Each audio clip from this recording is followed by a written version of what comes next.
দর্শক আমন্ত্রণ যমুনা আইডাসকে শুরুতেই জানিয়ে দেব শিরোনামগুলো।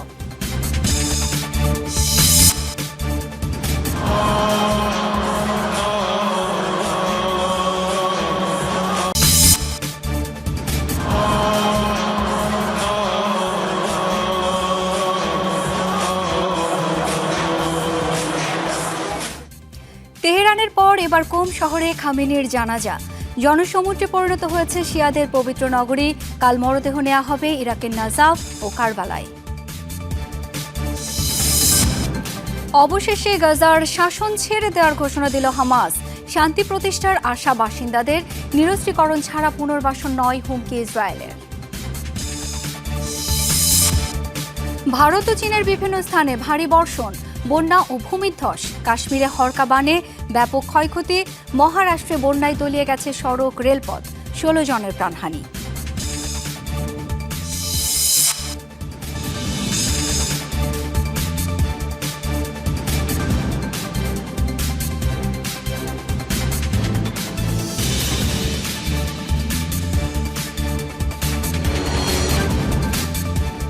এতক্ষণ শিরোনামগুলো দেখছিলেন। আন্তর্জাতিক সব শীর্ষ খবর নিয়ে আপনাদের সাথে থাকছি আমি শাওন দত্ত। জানাবো বিস্তারিত। আয়াতুল্লাহ আলী খামেনির জানাজা ঘিরে তেহরানের পর এবার জনসমুদ্রে পরিণত হলো কোম। শিয়া অনুসারীদের জন্য পবিত্র স্থান হিসেবে খ্যাত শহরটিতে অনুষ্ঠিত হয়েছে খামেনি পরিবারের আরেক দফা জানাজা। অংশ নেন লাখ লাখ ভক্ত অনুরাগী। সোমবার বিশেষ হেলিকপ্টারে করে তাদের কফিন পৌঁছায় জামকারান মসজিদে। এখন চলছে অন্তিম যাত্রার পরবর্তী ধাপের আনুষ্ঠানিকতা। আগামীকাল ইরাকের নাজাফ ও কারবালায় নেওয়া হবে আয়াতুল্লাহ খামেনির মরদেহ।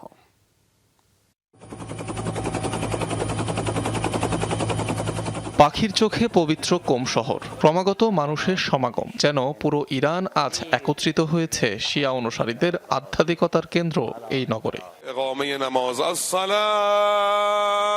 মঙ্গলবার স্থানীয় সময় সকালে ঐতিহাসিক জামকারান মসজিদে প্রয়াত সর্বোচ্চ নেতা আয়াতুল্লাহ আলী খামেনির জানাজা, একই সাথে তার পরিবারের আরও 4 সদস্যের জানাজাও অনুষ্ঠিত হয়। এতে নেতৃত্ব দেন প্রখ্যাত শিয়া স্কলার গ্র্যান্ড আয়াতুল্লাহ জাভাদি আমলি। জানাজা ঘিরে ঢল নামে নারী পুরুষ নির্বিশেষে লাখ লাখ মানুষের। যোগ দেন সব বয়সের, সব শ্রেণী পেশার মানুষ। জানাজা শেষে প্রয়াত নেতা ও তার পরিবারের সদস্যদের জন্য করা হয় বিশেষ মোনাজাত। এরপর চলে দিনের অন্যান্য আনুষ্ঠানিকতা। কোমের পর খামেনি পরিবারের মরদেহের পরবর্তী গন্তব্য ইরাকের নাজাফ ও কারবালা শহর, যেখানে আরো 2 ধাপে অনুষ্ঠিত হবে জানাজা। বৃহস্পতিবার জন্মভূমি ইরানের মাশহাদ শহরে নেওয়া হবে আয়াতুল্লাহ খামেনির মরদেহ। সেখানে ইমাম রেজার মাজারি হবে তার শেষ ঠিকানা। এর আগে সোমবার রাজধানী তেহরানে আয়াতুল্লাহ খামেনিকে শ্রদ্ধা জানিয়ে অনুষ্ঠিত হয় বিশাল শোক র্যালি। গ্র্যান্ড মোসাল্লা থেকে ইনকিলাব স্কয়ার হয়ে খামেনি পরিবারের মরদেহ নেওয়া হয় আজাদি স্কয়ারে। শোক র্যালিতে অংশ নেয় কোটি মানুষ। অনিক রহমান, যমুনা নিউজ। ইরানের সর্বোচ্চ নেতা আলী খামেনির শেষ বিদায়ের আনুষ্ঠানিকতা চলাকালে সোমবার অসুস্থ হয়ে পড়ে প্রায় 50,000 মানুষ। সোমবার এই তথ্য নিশ্চিত করে দেশটির রাষ্ট্রীয় গণমাধ্যম। এই দিন খামেনির জানাজা ও শোক র্যালিতে অংশগ্রহণ করে কোটি মানুষ। বিদায়ী মিছিলে যোগদানকারীদের জন্য ফ্রি স্বাস্থ্য পরীক্ষার ব্যবস্থা করেছিল কর্তৃপক্ষ। এর মধ্যে প্রায় 50,000 মানুষ নিয়েছে চিকিৎসা সেবা, যার মধ্যে অন্তত 3 জনকে হার্ট অ্যাটাক হওয়া থেকে বাঁচানো সম্ভব হয়েছে বলে জানিয়েছে দেশটির জরুরি বিভাগ। তবে এখন পর্যন্ত প্রাণহানি বা বড় কোনো দুর্ঘটনার সংবাদ পাওয়া যায়নি। যদিও শোক র্যালি ঘিরে 3,000 মৃত্যুর শঙ্কা করেছিল কর্তৃপক্ষ, যা ঠেকাতে বিশেষ ব্যবস্থাও নিয়েছিল।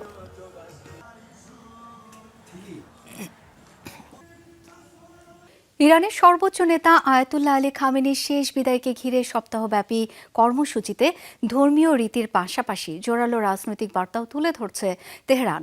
পরিকল্পিত শোক অনুষ্ঠান, বক্তব্য ও জনসমাগমের মাধ্যমে 1979 সালের ইসলামী বিপ্লবের পর প্রতিষ্ঠিত শাসন ব্যবস্থার প্রতি সমর্থকদের ঐক্য প্রদর্শনের চেষ্টা করছে ইরান সরকার। প্রতিটি শোকযাত্রায় খামেনির রাজনৈতিক উত্তরাধিকার এবং শিয়া পরিচয়ের প্রতীকী দিকগুলো তুলে ধরা হচ্ছে বিশেষভাবে। শোকের সাগরে ভাসছে ইরান, তবে এই শোকের আড়ালে লুকিয়ে আছে এক চরম প্রতিরোধের হুঙ্কার। বিশ্লেষকরা বলছেন, নিহত সর্বোচ্চ নেতা আয়াতুল্লাহ আলী খামেনির শেষকৃত্যকে কেন্দ্র করে প্রদর্শিত হচ্ছে সুপরিকল্পিত ধর্মীয় ও রাজনৈতিক বার্তা। এই আয়োজনের প্রধান প্রতীক হয়ে উঠেছে খামেনির মুষ্টিবদ্ধ হাত। নতুন সর্বোচ্চ নেতা মোস্তাবা খামেনির এক গোপন বার্তা থেকে আসা এই প্রতীক এখন ইরানের দেয়ালে দেয়ালে। এর মূল বার্তা যে কোনো মূল্যে শত্রুর মুখোমুখি হওয়া। তেহরানের গ্রান্ড মোসাল্লায় ওড়ানো হয়েছে এক বিশালাকার লাল পতাকা, যাতে লেখা হে হুসাইনের প্রতিশোধ গ্রহণকারীরা। এই বার্তার মাধ্যমে 1300 বছর আগের কারবালার ট্র্যাজেডিকে টেনে এনে মার্কিন ও ইসরায়েল বিরোধী লড়াইকে এক পবিত্র ধর্মীয় কর্তব্যে রূপ দিচ্ছে তেহরান। একই সাথে খামেনির মরদেহ বহনের রুটটিও যেন এক শিয়া রাজনৈতিক মানচিত্র। তেহরান থেকে শুরু করে ইসলামী শাসনের তাত্ত্বিক কেন্দ্র কোম হয়ে কফিন পৌঁছাবে ইরাকের পবিত্র ভূমি নাজাফ ও কারবালায়। এরপর শেষ বিদায় মাশহাদে।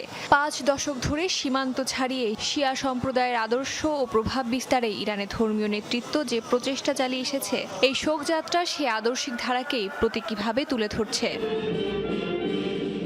জানাজায় হাজির হয়েছে মধ্যপ্রাচ্যের প্রক্সি গ্রুপগুলোর প্রতিনিধিরা। এ সময় হামাস, হিজবুল্লাহ এবং হুতি নেতাদের শোনানো হয়েছে আনুগত্য ও বিজয়ের কোরআনের আয়াত। তবে নজর কেড়েছে সৌদি প্রতিনিধিদের শোনানো ঐতিহাসিক বদর যুদ্ধের আয়াত, যা রিয়াদের প্রতি তেহরানের এক পরোক্ষ হুঙ্কার বলেই মনে করছে বিশ্লেষকরা। অন্যদিকে মধ্যস্থতাকারী পাকিস্তানকে দেয়া হয়েছে ভ্রাতৃত্বের বার্তা। প্রকাশ্যে না এসে আড়াল থেকে পুরো মহাপরিকল্পনা নিয়ন্ত্রণ করছে নতুন নেতা মোস্তাবা খামেনি। বিশ্লেষকরা বলছেন, বাবার এই শেষ যাত্রাকে পুঁজি করেই নিজের ক্ষমতা সুসংহত করছেন আর বিশ্বকে দিচ্ছেন এক নতুন সংঘাতের ইঙ্গিত। অস্মিতা বিশ্বাস, যমুনা নিউজ। গাজা উপত্যকা জুড়ে যেন আরও নৃশংস হয়ে উঠেছে আইডিএফ এর হামলা। একদিনের অভিযানে প্রাণ গেছে অন্তত 6 ফিলিস্তিনির, গুরুতর আহত হয়েছে কমপক্ষে 22 জন। সোমবার গাজার দক্ষিণের খান ইউনিসে বিমান হামলায় নিহত হয়েছে অন্তত 2 জন। আল মাওয়াসি শরণার্থী শিবিরে চালানো অভিযানে নিহত আরও 2 জন। গাজা সিটিতে আইডিএফ এর ড্রোনের হামলায় প্রাণ গেছে এক দম্পতির। এছাড়াও উপকূলীয় এলাকায় আইডিএফ এর অভিযানে গুরুতর আহত হয়েছে 3 জেলে। চলমান যুদ্ধবিরতির শর্ত লঙ্ঘন করেই গাজায় অভিযান অব্যাহত রেখেছে তেল আবিব। যুদ্ধবিরতি কার্যকর হওয়ার পর থেকে ইসরায়েলি সামরিক বাহিনীর অভিযানে নিহতের সংখ্যা দাঁড়িয়েছে 1072 জনের, আহত 3000-এর বেশি ফিলিস্তিনি। বড় সিদ্ধান্ত নিল হামাস। টানা 20 বছর পর এবার গাজার শাসনভার ছেড়ে দেওয়ার ঘোষণা দিয়েছে ফিলিস্তিনি স্বাধীনতাকামী গোষ্ঠীটি। উপত্যকায় তাদের কমিটি বিলুপ্তির কথাও জানিয়েছে। এই ঘোষণায় আশার আলো দেখছে যুদ্ধবিধ্বস্ত গাজার মানুষ। তবে এই সিদ্ধান্তকে হামাসের স্ট্যান্ডবাজি বলে আখ্যা দিয়েছে ইসরায়েল। গোষ্ঠীটির পুরোপুরি নিরস্ত্রীকরণ না হওয়া পর্যন্ত উপত্যকা পুনর্গঠন নয় হুমকি তেল আবিবের।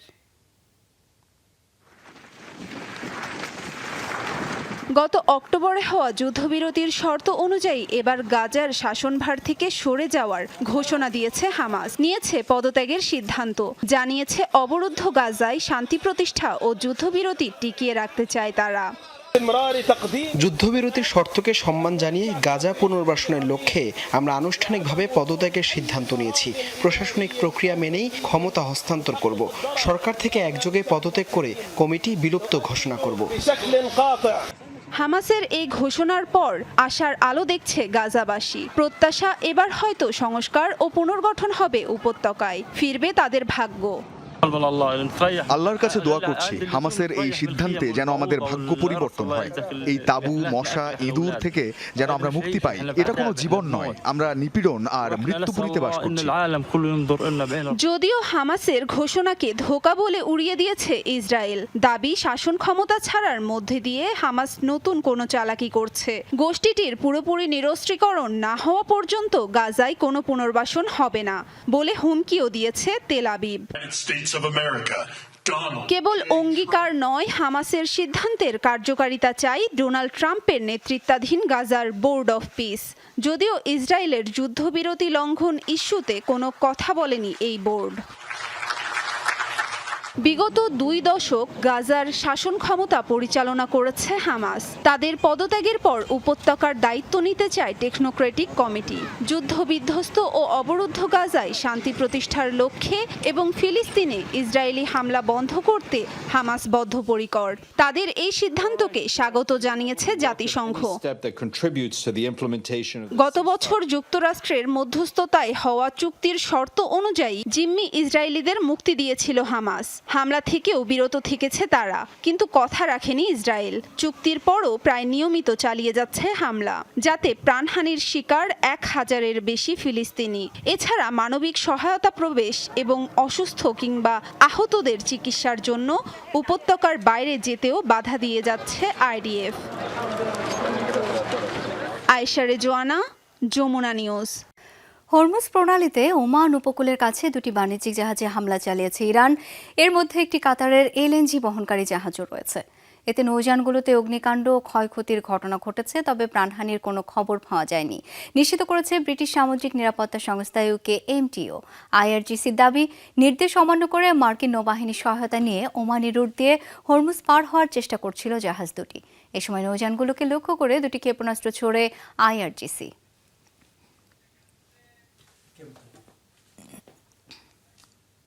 যুদ্ধবিরতির তোয়াক্কা না করে লেবাননে আগ্রাসন চালিয়ে যাচ্ছে ইসরায়েল। 24 ঘন্টায় দফায় দফায় বিমান হামলা চালিয়েছে দক্ষিণাঞ্চলের বিভিন্ন এলাকায়। সোমবার নাবাতিয়ে এলাকায় একটি গাড়ি লক্ষ্য করে ছুড়েছে ড্রোন। এতে নিহত হন 4 বেসামরিক নাগরিক। আশপাশের আরও দুটি এলাকাতেও চালিয়েছে ড্রোন হামলা। পাহাড়ের উপর থেকে টানা গোলাবর্ষণও করেছে। কান্তারা, দেইর, সিরান সহ 8 থেকে 10টি নতুন এলাকায় চালিয়েছে অভিযান। লেবাননে চলমান ইসরায়েলি আগ্রাসনে বাস্তুচ্যুত 16 লাখ মানুষ। যুদ্ধবিরতির পর প্রায় 6 লাখ মানুষ ঘরে ফেরার চেষ্টা করলেও IDF-এর বাধাই সম্ভব হয়নি। হামলায় ক্ষতিগ্রস্ত প্রায় 90,000 বাড়িঘর। গত মার্চ থেকে চলমান আগ্রাসনে দেশটিতে নিহতের সংখ্যা ছাড়িয়েছে 4,300, আহত প্রায় 13,000।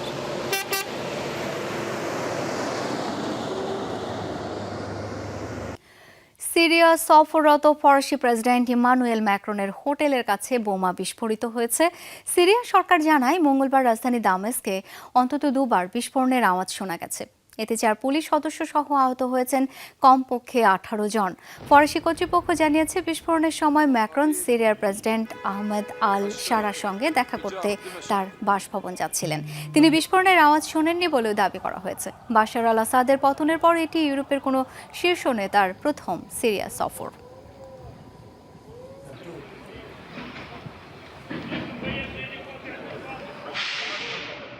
মৌসুমী জলবায়ুর প্রভাবে ভারী বর্ষণ, বন্যা ও ভূমিধসে ব্যাপক ক্ষতিগ্রস্ত ভারত। প্রাণহানি বেড়ে দাঁড়িয়েছে 16 জনে। মহারাষ্ট্র জুড়ে জারি করা হয়েছে রেড অ্যালার্ট। ছত্তিশগড়, হিমাচল সহ বেশ কিছু রাজ্যে ব্যাপক ভূমিধসে ব্যাহত সড়ক, রেল ও বিমান সেবা। এদিকে একই পরিস্থিতি এশিয়া মহাদেশের আরেক দেশ চীনেও। টাইফুন মাইসাকের আঘাতে বিপর্যস্ত চীনের উত্তর ও দক্ষিণের বেশ কয়েকটি প্রদেশ। জারি করা হয়েছে বন্যার সর্বোচ্চ সতর্কতা। আটকা পড়াদের উদ্ধারে তৎপর হয়েছে জরুরি বাহিনী। দেখে বোঝার উপায় নেই, কয়েক ঘন্টা আগেও এখানে ছিল বসতি। পাহাড়ি সড়কের 2 পাশ দিয়ে ছিল বাজার।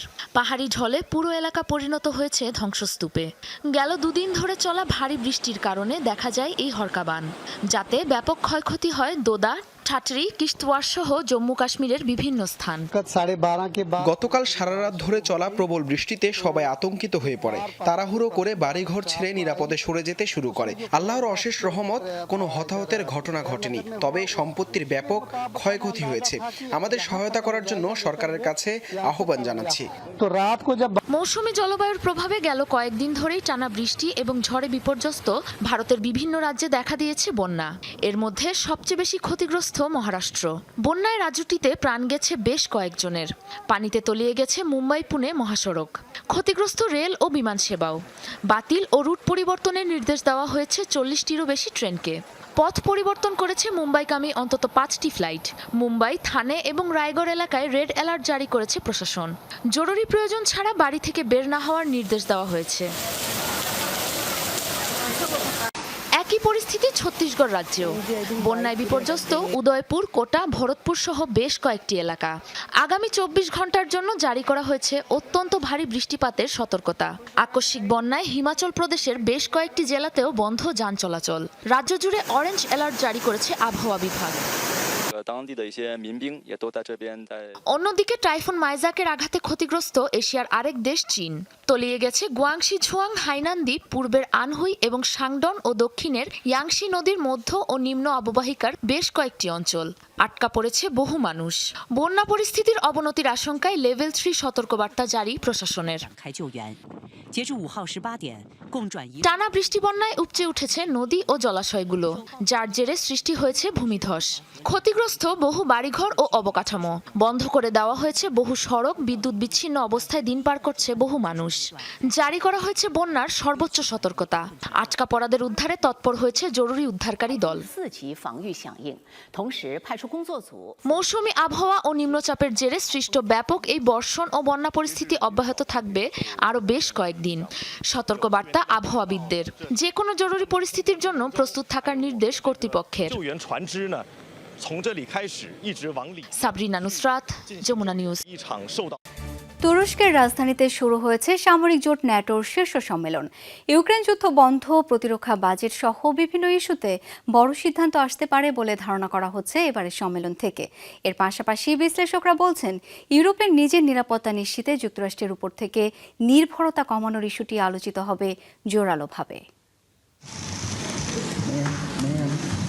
তুরস্কের রাজধানী আঙ্কারায় বসেছে ৩২ সদস্যের সামরিক জোট ন্যাটোর শীর্ষ সম্মেলন। বৈশ্বিক নিরাপত্তা সংকট, ইউক্রেন যুদ্ধ এবং মধ্যপ্রাচ্যের অস্থিরতার মধ্যে জোটের ভবিষ্যৎ কৌশল নির্ধারণে জোট নেতারা হাজির হয়েছেন আঙ্কারায়। এবারের সম্মেলনের মূল আলোচনায় রয়েছে ইউরোপের প্রতিরক্ষা সক্ষমতা বৃদ্ধি। যুক্তরাষ্ট্র দীর্ঘদিন ধরেই চাইছে নিজেদের নিরাপত্তার জন্য ইউরোপীয় দেশগুলো যেন আরও বেশি দায়িত্ব নেয় এবং প্রতিরক্ষা খাতে ব্যয় বাড়ায়। গত বছর ন্যাটো সদস্যরা ২০৩৫ সালের মধ্যে মোট দেশজ উৎপাদনের ৫% প্রতিরক্ষা ও নিরাপত্তা খাতে ব্যয়ের লক্ষ্য নির্ধারণ করে। এর মধ্যে ৩.৫% সরকারি সামরিক সক্ষমতা বাড়াতে এবং ১.৫% নিরাপত্তা অবকাঠামো উন্নয়নে ব্যয় করার সিদ্ধান্ত হয়। গত বছর ইউরোপীয় মিত্রদেশ ও কানাডা আগের বছরের তুলনায় প্রায় ২০% বেশি প্রতিরক্ষা ব্যয় করেছে। ২০২৫ ও ২০২৬ সালে অতিরিক্ত $২৫৮ বিলিয়ন বিনিয়োগ হবে। এই ধারা অব্যাহত রয়েছে। তবে প্রশ্ন থেকেই যাচ্ছে, এই প্রতিশ্রুতি ট্রাম্প প্রশাসনের প্রত্যাশা পূরণ করতে পারবে কিনা। কারণ বহুদিন ধরেই ন্যাটোর ইউরোপীয় সদস্যদের ওপর ক্ষুব্ধ মার্কিন প্রেসিডেন্ট। তার অভিযোগ, নিজেদের নিরাপত্তার ভার এখনও যুক্তরাষ্ট্রের কাঁধেই চাপিয়ে রেখেছে ইউরোপ। যদিও ন্যাটো সম্মেলন নিয়ে আশাবাদ ট্রাম্পের কণ্ঠে। আমরা ন্যাটো সম্মেলনে অংশ নিচ্ছি, আশা করছি এটা ফলপ্রসূ হবে। বিশেষ করে ইউক্রেন রাশিয়া যুদ্ধ বন্ধ সহ নানা ইস্যুতে আলোচনার সুযোগ রয়েছে। প্রেসিডেন্ট জেলেনস্কি বলেছেন তিনি এই যুদ্ধের অবসান চান। শুধু প্রতিরক্ষা ব্যয় নয়, ইউক্রেনকে সমর্থন, ইউরোপে মার্কিন সেনা উপস্থিতির ভবিষ্যৎ এবং যুক্তরাষ্ট্রের প্রস্তাবিত ন্যাটো 3.0 পরিকল্পনাও রয়েছে এবারের আলোচনায়। এই পরিকল্পনার লক্ষ্য ইউরোপকে নিজের নিরাপত্তা দায়িত্ব আরও বেশি নিতে উৎসাহিত করা, যাতে যুক্তরাষ্ট্র বিশ্বের অন্য কৌশলগত অঞ্চলে বেশি মনোযোগ দিতে পারে। অস্মিতা বিশ্বাস, যমুনা নিউজ। ইউক্রেনের রাজধানী কিয়েভে রাশিয়ার ভয়াবহ হামলায় প্রাণহানি বেড়ে দাঁড়িয়েছে 23 জনে। আহত হয়েছেন প্রায় অর্ধশত নাগরিক। রোববার রাত থেকে শুরু হওয়া হামলা চলে সোমবার ভোর পর্যন্ত। একাধারে ছোড়া হয় ৩.৫ শতাধিক ড্রোন ও ৬৮টি ক্ষেপণাস্ত্র। এর মধ্যে শুধু কিয়েভ লক্ষ্য করেই ছোড়া হয় ২৩টি মিসাইল। টার্গেট করা হয় একাধিক আবাসিক ভবন সহ শহরের মূল সামরিক অবকাঠামো। এ সময় অন্তত ৩৭টি মিসাইল ও ৩ শতাধিক ড্রোন ভূপাতিত করে ইউক্রেনীয় আকাশ প্রতিরক্ষা ব্যবস্থা। ইউক্রেনে হামলার জেরে সতর্কতা মেনে আকাশে যুদ্ধবিমান মোতায়েন করে প্রতিবেশী ন্যাটো দেশগুলো। দীর্ঘদিন ধরে চলা যুদ্ধে কিয়েভের আকাশ প্রতিরক্ষা ব্যবস্থায় ইন্টারসেপ্টর মিসাইলের চরম সংকট দেখা দিয়েছে। আকাশ ও সমুদ্র সীমায় নৌবাহিনীর যৌথ মহড়া শুরু করেছে রাশিয়া ও চীন। চীনের রাষ্ট্রীয় গণমাধ্যম জানিয়েছে, সোমবার চীনের চিংদাও শহরের কাছে শুরু হয় এই মহড়া। চীনের প্রতিরক্ষা মন্ত্রণালয় এক বিবৃতিতে জানিয়েছে, মহড়া শেষে উভয় পক্ষের কিছু বাহিনী যৌথ সামুদ্রিক টহল পরিচালনার জন্য প্রশান্ত মহাসাগরের সংশ্লিষ্ট এলাকায় যাবে। মন্ত্রণালয় আরও জানায়, এটি মূলত একটি বার্ষিক মহড়া, যার লক্ষ্য যৌথভাবে নিরাপত্তা চ্যালেঞ্জ মোকাবেলা করা এবং আঞ্চলিক শান্তি ও স্থিতিশীলতা বজায় রাখা। একই সাথে ক্রেমলিনও জানিয়েছে, এই নৌ মহড়া অন্য কোনো দেশের বিরুদ্ধে পরিচালিত নয়, বরং আঞ্চলিক নিরাপত্তা জোরদার করা।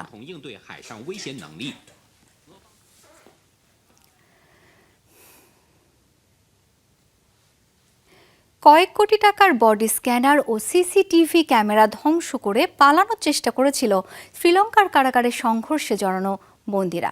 এমন তথ্য দিয়েছে দেশটির প্রশাসন। পালানোর চেষ্টা করা বন্দীদের আবার আটক করা হয়েছে।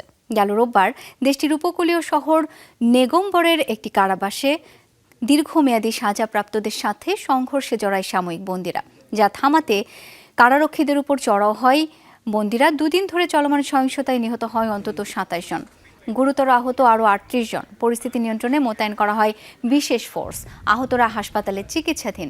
প্রশাসন জানিয়েছে, গেল কয়েক বছরের মাঝে দেশটিতে সবচেয়ে ভয়াবহ সহিংসতার ঘটনা এটি।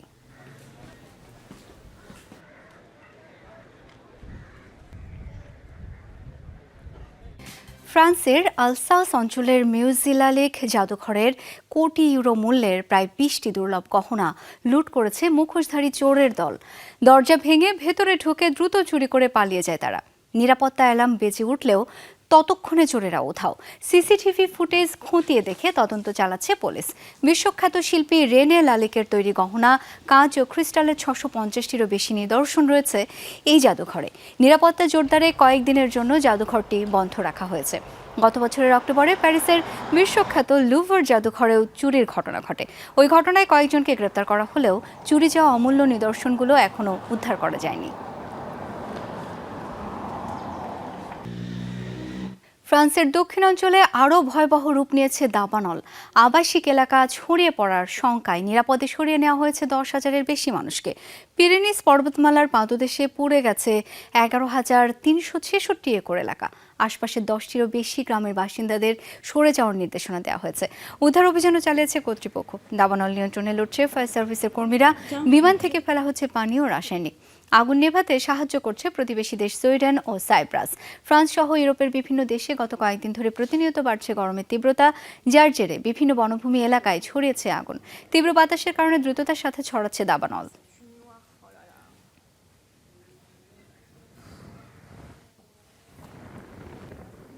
স্পেনের পাম্পলোনায় বর্ণাঢ্য আয়োজনে শুরু হয়েছে ঐতিহ্যবাহী সান ফার্মিন উৎসব। শহরের কেন্দ্রস্থল কনসিস্টোরিয়াল স্কয়ারে জড়ো হন 10,000-এরও বেশি উৎসবপ্রেমী। লাল রুমাল উঁচিয়ে আর ভিভা সান ফার্মিন স্লোগানে উৎসবের আনুষ্ঠানিক সূচনা করেন তারা।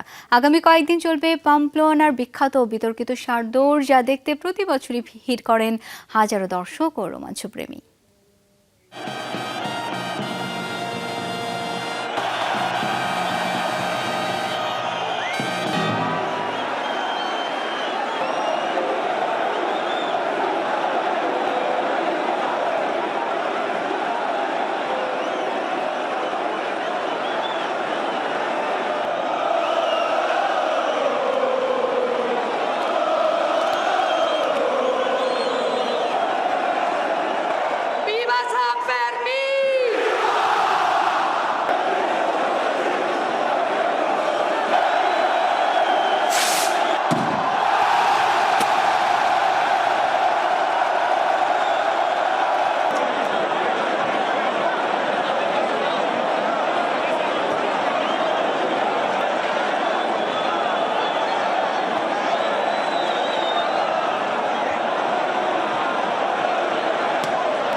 দর্শক, যমুনা আইরিস এ পর্যন্তই। ধন্যবাদ এতক্ষণ সাথে থাকার জন্য।